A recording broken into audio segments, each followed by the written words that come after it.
మంత్రి కోమటిరెడ్డి వెంకటరెడ్డి శ్రీరామచంద్రుడు లాంటి వ్యక్తి అని, అలాంటి వ్యక్తిపై తప్పుడు వార్తలు ప్రసారం కావడం బాధాకరమని ఎమ్మెల్యే అనిరుద్ రెడ్డి అన్నారు. తెలంగాణ కోసం మంత్రి పదవిని కూడా త్యాగం చేసిన చరిత్ర ఆయనదని తెలిపారు.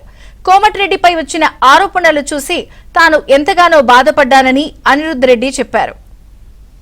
చాలా బాధగా అనిపించింది. వెంకన్నెట్ట నేను విషయం ఇచ్చి చంపేయని చెప్పడం ఇంకా బాధగా అనిపించింది.